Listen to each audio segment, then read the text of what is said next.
आज पवित्र बसंत पंचमी तिथि रे आपण समस्त को स्वागत जनईकरी आमर कोविड संपर्कित आलोचना चक्र को आपण को आमंत्रित करुछु। आमे आगरू जेते गुड़ी अधिवेशन नहींचु से मुख्यतः आमर एलोपैथिक विभाग विभिन्न विशेषज्ञ डाकिकी कोविड संपर्कित आलोचना चक्र रे भाग नापी डाकिछु एवं से आपण मानकर प्रश्नर उत्तर प्रदान करछंती। आज किंतु आमर भारतर एक प्राचीन चिकित्सा पद्धति होमियोपैथिक चिकित्सा जहाँ बहुदिन केवल भारतवर्ष नुहे पृथ्वीर समस्त देश मानकरे आदृति लाभ करिछि एवं ताद्वारा विभिन्न रोगर चिकित्सा करा जाइछि। विशेषकर गरीब श्रेणी लोक मैंने एथुर बेस उपकृत होइछंती। किंतु कोविड सहित यार कौन संपर्क रही, कोविड रे यार उपादेयता कौन रही से बाबद आलोचना करने आम सहित भुवनेश्वर स्थित अभिनव चंद्र होमियोपैथिक मेडिकल कॉलेज प्राध्यापक डॉक्टर राजेंद्र कुमार दास उपस्थित अच्छा। आपण मान तरफ मुझे स्वागत जनाऊँगी। सार नमस्कार। दर्शक मान तरफ प्रथम प्रश्न आपन को रहिबो सार जे कोविड महामारी रोकिबारे होमियोपैथिक चिकित्सार कौन भूमिका रही? जय जगन्नाथ। समस्त दर्शक बंधु मानक समस्त ओडिशावासी भाई भौणी मानक पुणी थे पवित्र बसंत पंचमीर हार्दिक शुभेच्छा और अभिनंदन। आज माँ सरस्वती आम समस्ते आह्वान करुचे। तेणु आज गोटे भल दिन में आम कोविड रे होमियोपैथी उपादेयता विषय किसी आलोचना करवा। तेणु जहाँ किसी गवेषणालब्ध तथ्य अच्छी जहाँ किसी सूचना अच्छी सरकारी सूचना से विषय में मुझे आपन को शेयर करी। तेणु प्रथम कथा हूँ आम समस्ते जानिबा जे होमियोपैथी होची गोटे अग्रणी चिकित्सा पद्धति। ओडिशा सरकार 1956 मसीहारू यही चिकित्सा पद्धति को आनुष्ठानिक भाव स्वीकृति प्रदान करिसेंती एवं अतीतर जहाँ अनुभूति अच्छी से अनुभूतिर आधार में 20 मसीह जितेबाला यही कोविड महामारी देखादेला तेणु भारत सरकार आयुष मंत्रालय जो विशेषज्ञ मानकर गोटे मीटिंग डकैले एवं से मीटिंग रे अतीतर जो अनुभूति से फ्लू रोग हो किंबा से आपणकर जापानीज एनकेफालाइटिस हो तेणु अन्य भाइराल डिजीज ट्रिटमेंट रे होमियोपैथी जो उपादेयता रही एवं जहाँ गवेषणालब्ध तथ्य थिला तारी आधार रे से जो निर्दिष्ट कमिटी से माने गोटे निर्दिष्ट औषध को रोग प्रतिरोधक सृष्टिकारी कोविड विरुद्ध रे रोग प्रतिरोधक सृष्टिकारी औषध हिसाब से बाछिले एवं तदनुजाई समस्त राज्य मानू केंद्र सरकार एडवाइजरी देले एवं आमर ओडिशा सरकार मध्य से औषधटी को स्वीकृति प्रदान कले जहाँ को कि इम्यून बूस्टिंग हिसाब से कोविड विरुद्ध रे जो युद्ध आम समस्ते फेस करुचे तेणु से युद्ध रे गोटे अस्त्र भाव में ताको ग्रहण करागला। किंतु एठी आमे कहीं भाबिबा नहीं जे कौन निर्दिष्ट होमियोपैथी औषध बा कौन औषध खाईदेले कोविड आमको आदौ हेब नाही। यह प्रिभेंटिव नुहे, यार केवल भूमिका होची शरीर रे रोग प्रतिरोधक सृष्टि वृद्धि करिवो जहाद्वारा हुए तो आम कोविड रे आक्रांत हबा नाही बा जदि आक्रांत हेले ताले आम गुरुतर लक्षण आड़क जीवा नहीं। किंतु कहीं भाबिबा नहीं जे आम जेहेतु आर्सेनिक बा निर्दिष्ट किसी औषध खाइचे तेणु आमको आ कोविड हेब नहीं, आम बिना मास्क रे बुलिबा, आम गहली जगह को जीवा, आम विदेश भ्रमण करवा ताहा नुहे प्रथम कथा। एवं द्वितीय कथा होची केवल जो इम्यून बूस्टिंग हिसाब से नुहे परवर्ती अवस्था मध्य भारत सरकार जहाँ गाइडलाइन जहाँ अन्य राज्य मानक आसी एवं केतोटी राज्य मध्य जो क्वारंटाइन सेंटर रे एवं होम आइसोलेशन रे होमियोपैथी औषध दि जाइए एवं भारत सरकार मध्य विधिबद्ध सूचना रही माइल्ड केस मानू किंबा आसिम्टोमेटिक पॉजिटिव मानू आम होमियोपैथी औषध दे पारिबा। तेणु यही कोविड रो जो परिचालन रे बा कोविड सहित आमर जो सफल मुकाबिला करिबारे होमियोपैथी औषधर होमियोपैथी चिकित्सा पद्धतिर निश्चित भाव किछिटा उपादेयता बा तार योगदान रही। आमर अधिकांश रोगी ये तृतीय लहर रे होम आइसोलेशन बा गृह पृथकवास रही चिकित्सा होउछंती। एई गृह पृथकवास समय रे होमियोपैथिक औषध किछि दिया जाई पारिबो कि जो माने सामान्य लक्षण युक्त अछंती? हाँ सर, गृह पृथकवास जो माने सामान्य लक्षण माने जो माने सामान्य लक्षण युक्त किंबा जो माने आसिम्टोमेटिक पॉजिटिव किसी लक्षण नहीं किंतु परीक्षा पॉजिटिव आसी सेमानकु आमे निर्दिष्ट औषध दे परिबा। भारत सरकार जहाँ गाइडलाइन ता होची आर्सेनिक एल्बम 30 काहाकू ना जे बिना लक्षण युक्त किंतु पॉजिटिव बिना लक्षण युक्त पॉजिटिव मानकु आर्सेनिक एल्बम 30 दिन को 2 थर सप्ताह आमे दबा। जो माने लक्षण युक्त हेई गले माइल्ड सिम्टोमेटिक सिवियर नुहति जार रेस्पिरेशन रेट 24 तलू को अच्छी ଯାହାର ଅକ୍ସିଜେନ୍ 93 ଉପରକୁ ଅଛି। ତେଣୁ ସେଇଭଳି ରୋଗୀ ଯେଉଁମାନେ ମାଇଲ୍ଡ ସିମ୍ପଟୋମେଟିକ୍ ଗୃହ ପୃଥକବାସରେ ଅଛନ୍ତି ତାଙ୍କୁ ମଧ୍ୟ ଆମେ ଲକ୍ଷଣ ଆଧାରରେ ହୋମିଓପାଥିକ ଔଷଧ ଦେବା। ସେଥିପାଇଁ ମଧ୍ୟ ଭାରତ ସରକାର ଗୋଟିଏ ସୂଚନା ଜାରି କରିଛନ୍ତି କେଉଁ କେଉଁ ଔଷଧ ଦିଆଯିବ। ତେଣୁ ଆମେ ସମସ୍ତେ ଜାଣିଛେ ହୋମିଓପାଥି ହେଉଛି ଏକ ସାମଗ୍ରିକ ଲକ୍ଷଣ ଭିତ୍ତିକ ଚିକିତ୍ସା ପଦ୍ଧତି। ତେଣୁ ଆମକୁ ସେଠି ଦେଖିବାକୁ ପଡ଼ିବ ରୋଗୀର ଅବସ୍ଥା, କାଶ ହେଉଛି ନା ନାହିଁ, ଜ୍ୱର କେତେବେଳେ ରହୁଛି ବେଶୀ, ଜ୍ୱରର ପ୍ରାଦୁର୍ଭାବ କେତେବେଳେ ବଢ଼ିଯାଉଛି, ରୋଗୀଟାର ଶୋଷ କିଭଳି ଅଛି, ରୋଗୀକୁ ଶୋଷ ଲାଗୁଛି ବା ନ ଲାଗୁଛି ଇତ୍ୟାଦି ବିଭିନ୍ନ କଥା ଆମକୁ ବିଚାରକୁ ନିଆଯାଇ ଔଷଧ ଦେବାକୁ ପଡ଼ିବ। ତା ଭିତରୁ ସାଧାରଣ ଭାବରେ ଆମେ ଆକୋନାଇଟ୍, ସେଇ ଆର୍ସେନିକ୍ ମଧ୍ୟ ଆସିପାରେ ଲକ୍ଷଣ ଥିଲେ, ଆକୋନାଇଟ୍, ଆର୍ସେନିକ୍, ବେଲାଡୋନା, ବ୍ରାଉନିଆ, ଫସ୍ଫରସ୍, ଭେରାଟ୍ରମ୍ ଭଳି କିଛି ଔଷଧ ପ୍ରାରମ୍ଭିକ ଅବସ୍ଥାରେ ଦେଇପାରିବା। ଯଦି ବେଶୀ ଦିନ ଧରି ଜ୍ୱର ଲାଗି ରହୁଛି, ବେଶୀ ଦିନ ମତଲବ ଜଣନ୍ତୁ 2 ଦିନ 3 ଦିନ 4 ଦିନ ହେଲାଣି ଜ୍ୱର ଛାଡ଼ୁନି, ଜ୍ୱର ସେଇ 100-101 ଭିତରେ ରହୁଛି, ତାହେଲେ ମଧ୍ୟ ଆମେ ସେଡ୍ରନ୍ ବୋଲି ଗୋଟେ ଔଷଧ ଅଛି ତାକୁ ଦେଇପାରିବା, ପାଇରୋଜେନ୍ ବୋଲି ଗୋଟେ ଔଷଧ ଅଛି ତାକୁ ଦେଇପାରିବା।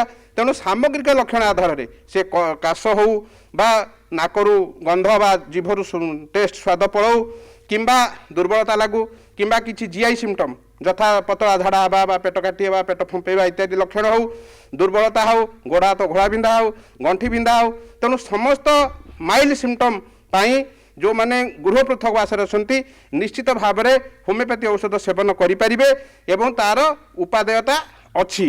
କିନ୍ତୁ କଥା ହେଉଛି ଯାହା ବି ଆପଣ ହୋମିଓପାଥି ଔଷଧ ଖାଇବେ ତାହା ଅଭିଜ୍ଞ ଚିକିତ୍ସକଙ୍କ ଠାରୁ, ଇନଷ୍ଟିଟ୍ୟୁସନାଲି କ୍ୱାଲିଫାଏଡ୍ ଡାକ୍ତରଙ୍କ ଠାରୁ ବୁଝି ପରାମର୍ଶ କରି ତାଙ୍କଠାରୁ ନିର୍ଦ୍ଦିଷ୍ଟ ଔଷଧ ଆଣି ନିର୍ଦ୍ଦିଷ୍ଟ ମାତ୍ରାରେ ନିର୍ଦ୍ଦିଷ୍ଟ ବ୍ୟବଧାନରେ ତାକୁ ନିୟମିତ ଭାବରେ ଖାଇବେ।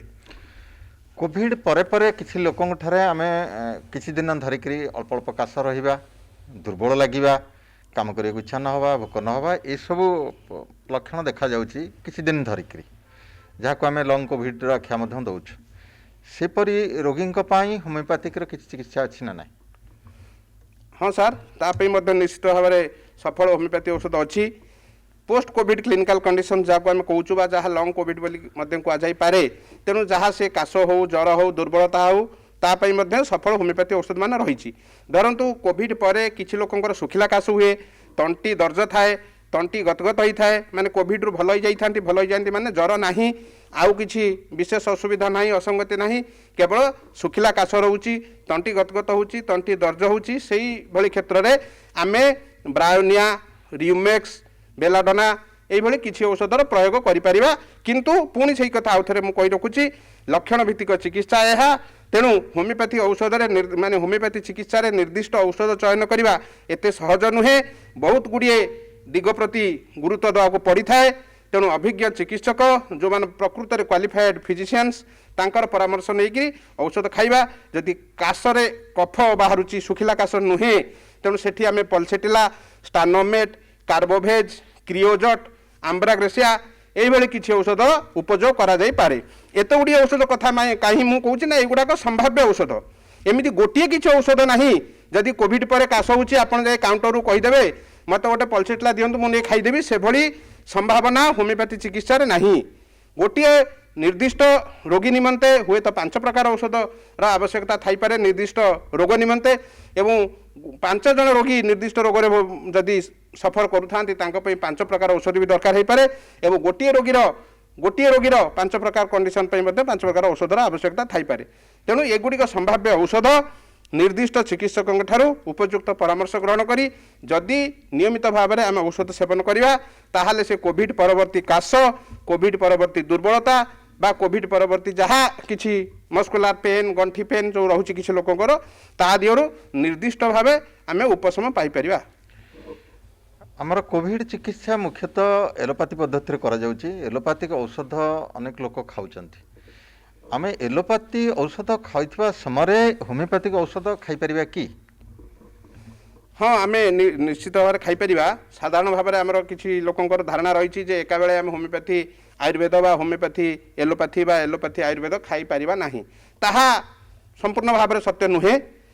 কিছু এলোপাথি ঔষধ খাইলা বেড়ে হোমিওপ্যাথি ঔষধ ন খিয়া যাইপারে, কিন্তু কোভিড্রে সাধারণ ভাবে যে ঔষধ আমি দৌছে ধরন্তু সে আন্টি আলর্জিক লিভোসিট্রিজিন দৌছে এলোপাথিরে বা আজিথ্রাল বা অন্য কিছু আন্টিবায়োটিক দিয়াউছি। তেণু সেইভাবে আন্টিবায়োটিক বা সেইভাবে যে আন্টি আলর্জিক বা আপনার ভিটামিন খাউଛନ୍ତି তা সহিত হোমিওপ্যাথি ঔষধ খাইবার কৌশি অসুবিধা ନାହିଁ। ভিটামিন ঔষধ সহিত সবুলে আপনার হোমিওপ্যাথি ঔষধ খাইবে। কেবল কেতগুড়ে কেমোথেরাপি যে ক্যান্সর চিকিৎসা কিংবা বেলে বেলে যে স্টিরয়েড থেরাপি সেই বেলে হোমিওপ্যাথি খাইলে হোমিওপ্যাথি ঔষধটি ফলপ্রদ হয়নি। তা মানে নুহে যে হোমিওপ্যাথি ঔষধর কিছু আডভার্স রিয়াকশন হব কি সিরিয়াস আডভার্স রিয়াকশন হব যদি আপনার এলোপ্যাথি সাথে খাঁতি, যদি কেমোথেরাপিউটিক এজেন্ট সহিত খাঁতি কি যদি স্টিরয়েড সহিত খাঁতি, তাহা সেভাবে কিছু তাঙ্ক ভিতরে ড্রগ ইন্টরাকশন ନାହିଁ, সেমিতি কিছু কন্ট্রাইন্ডিকেসন ନାହିଁ। কিন্তু হুয়ে তো হোমিওপ্যাথি ঔষধর সম্পূর্ণ ফল আপনার পাইপারে ନାହିଁ যদি আপনার কিছু কেমোথেরাপিউটিক এজেন্ট কিংবা স্টিরয়েড ভଳି কিছু ঔষধ সহিত খাইলে। কিন্তু সাধারণ ভাবে হোম আইসোলেসন না স্টিরয়েড দিয়াউছি না কেমোথেরাপিউটিক এজেন্ট দিয়াউছি, সেই সব ঔষধর এটি উপযোগ ନାହିଁ। তেণু হোম আইসোলেসন আমি ম্যাক্সিমম সেই আজিথ্রোমাইসিন বা আউ কিছু ডক্সিফক্সি ভଳି ঔষধ দিয়াযাଉଛି এবং কিছু আন্টি আলর্জিক ভଳି দিয়াযাଉଛି, ভিটামিন দিয়াযাଉଛି। তেণু নির্দ্বন্দ্বরে আপনার এই ঔষধ সহিত যাহা আবশ্যকীয় হোমিওপ্যাথি ঔষধ লক্ষণ অনুসারে আপনার আসুচি, যাহা হোমিওপ্যাথি চিকিৎসক আপনার পরামর্শ দিয়েছেন তাহা আপনার নির্দ্বন্দ্বরে খাইপারে। আমার গোটে ধারণা অছি সাধারণ লোক ভিতরে যে হোমিওপ্যাথিক ঔষধ খাইলে প্রথমে রোগর লক্ষণ বা মাত্রা বড়ি যাই এবং তাপরে যাই কমিবা আরম্ভ করে। তেবে কোভিড ক্ষেত্রে আমি যদি হোমিওপ্যাথিক চিকিৎসার সাহায্য নেওয়া সেমতি হবার আশঙ্কা না তো? ধন্যবাদ স্যার, অত্যন্ত উপাদেয় প্রশ্নটি আপনার পচারে। এই আশঙ্কা এই শঙ্কা প্রায়তঃ সমস্ত মন ভিতরে রয়েছে যে হোমিওপ্যাথি ঔষধ বা হোমিওপ্যাথি চিকিৎসা প্রথমে রোগক বড়াই দিয়ে থাকে। এক সম্পূর্ণ তথ্যভিত্তিক নুহে, গোটে ভ্রান্ত ধারণা, গোটে মিথ বলে কুযাইপরে। কৌশি চিকিৎসা পদ্ধতি উদ্দেশ্য নুহে, লক্ষ্য নুহে বা সে চিকিৎসা পদ্ধতি বি সৃষ্টি সেইপাই হই না রোগক বড়াইবা। রোগীটিଏ যেতবে কৌশি নির্দিষ্ট রোগ নেই আসুচি, সে অলরেডি সফর করুচি, তেণু তা সফরিং কু বড়াই দেওয়া কৌশি চিকিৎসা পদ্ধতির লক্ষণ নুহে বা কৌশি চিকিৎসকর মধ্যে উদ্দেশ্য নুহে। কিন্তু এইটা কেমিতি মানে জনমুখরে এইটা কেমিতি আসিছি না কোণ হুয়ে অনেক সময়ের রোগী মানে যেতবে বিগত কিছু বর্ষ বা কিছু মাস ধরি এলোপ্যাথি ঔষধ খাউথাନ୍ତି, যথা কিছু পেনকিলর, কিছু স্টিরয়েড কিংবা গ্যাস্ট্রিক জনিত সমস্যা সেইভাবে কিছু আপনার যেমন ওমিপ্রাজল, রাবিপ্রাজল ভଳି কিছু ঔষধ বহু দিন ধরি খাউথাନ୍ତି। তেণু তাঙ্ক শরীর সেই ঔষধ প্রতি সংবেদন হয়ে যাই। তেণু যেতবে সে হোমিওপ্যাথি চিকিৎসা আরম্ভ করতে সেমানে হুয়েত ডাক্তার কুহতু বা ডাক্তার ন কহিলে মনকু বন্ধ করে দিয়ে সেই এলোপ্যাথি ঔষধ।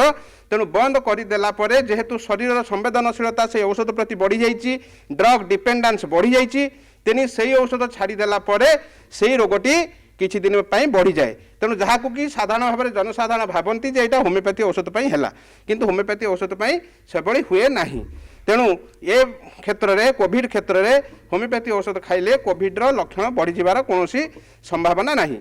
जो अति गुरुतर कोविड रोगी माने जहाँ आमे सीरियस रोगी बोली कहूँ, जार श्वासक्रिय अत्यंत असुविधा उपजुची, से ऑक्सीजन दरकार पड़ी, आईसीयू दरकार पड़ी, से भली रोगी से भली रोगी को आम होमिओपैथी चिकित्सा करें ना सर। जदि कहार रेस्पिरेशन रेट श्वास प्रश्वासर हार 24 रु ऊपर गला कि ऑक्सीजन स्तर 93 बा ताठू तलू आसला, आम निश्चित भाव में से रोगी को हायर सेंटर को रेफर करवा दरकार। तेणु तांकु पेशेंट को शिफ्ट करवा दरकार, से हायर केयर दरकार। से भली क्षेत्र में गुरुतर कोविड रोगी क्षेत्र में होमिओपैथी औषधर विशेष उपादेयता नहीं। तेणु आमको से निश्चित भाव में से आईसीयू हो बा हायर सेंटर पाखरे एवं जो मानकर हायर फैकल्टीर सेठी नजर दरकार, से पल्मोनोलॉजिस्ट हुंतु बा से जो मानकर आईसीयू रो केयर दउछंती से भली किछि स्पेशलाइजेशन भूमिका से रही। तेणु स्पेशल इंटरवेंशन से दरकार। तेणु से निश्चित भाव में कनसर्न विशेषज्ञ परामर्श आवश्यक अच्छी। तेणु रोगी को आइसोलेशन रखिब ना, घरे रखिब ना, निश्चित हायर सेंटर को रेफर करवा दरकार, पेशेंट को शिफ्ट करवा दरकार। प्रथम लहर समय शुणा जाउथला जे किछि होमिओपैथिक चिकित्सक एक निर्दिष्ट औषध को होमिओपैथिक प्रिभेंटिव भाव में व्यवहार करते।